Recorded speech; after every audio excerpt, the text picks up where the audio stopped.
So you're on the range, you've had a warm-up, a couple of people either side hitting the ball pretty well.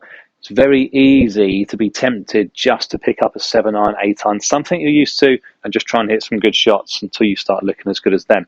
But you'll look better, you just won't get better.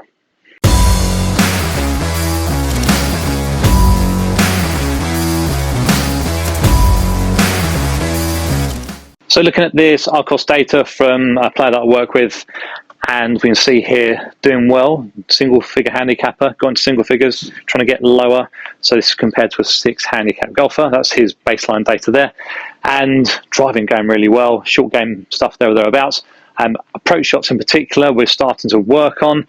And also now with Arccos, we can be specific about the distances. So you can see here not struggling, but just down a bit on the 150 to 200 range. So as well as technical stuff and the drills that we're doing, the stuff on the range, if this is an area for you, when you go onto the golf course, practice that area. So first hole we got here, 410 yards. Almost everyone's going to hit a driver down there, or 3 would, and leave 150, whatever in. But that might take you under your range, or the bottom end of your range. So test yourself out. Start with a long iron off the tee and give yourself a long iron in. Hit more long irons if that's what you're practicing. So I can be less accurate than going for a flag or pass of the green, but I've still got to hit what is quite a narrow fairway, and there's no such thing as like a safe 5-iron I've got here. So still got to hit a good shot, still got time on the fairway, hopefully give myself another long iron in. And again, we're just practicing the clubs that we need to work on rather than going to the course and just not hitting the shot. So you might hit driver and then, shorter iron down here. So we're going long iron is the plan. Let's have a go.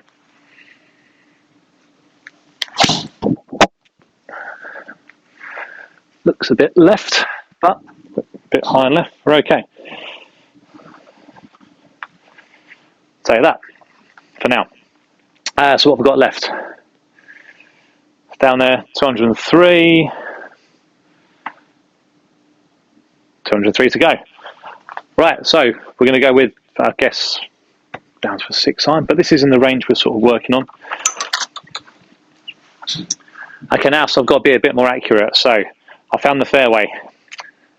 Another thing you'll find here is why taking irons off tee isn't always a great thing. I've got a long way and I've hit a decent shot. I'm on the fairway. Now I've hit another decent shot with another long iron. So I'll be a bit more deliberate what's going on here. We've got flag at the front. Long doesn't look too bad. Don't really want to be left in that bunker. So I'm going to my routine. And we're just testing the distances we're working on.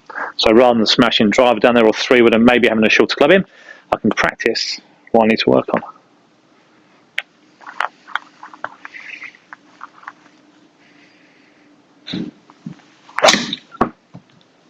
That's probably staying too far right. And something I've got to work on too, apparently. So you can then, if you use an Arccos, you can track your round, put this data in, so you hit 5-iron off the tee, 6-iron towards the hole, and you can get some more data for those clubs and see if you're improving. And like you saw there, hitting 2 longish irons in a row gets tough. I'd much rather go into that flag with a 9 or a pitching wedge, so I would hit driver or 3 wood off the tee anyway.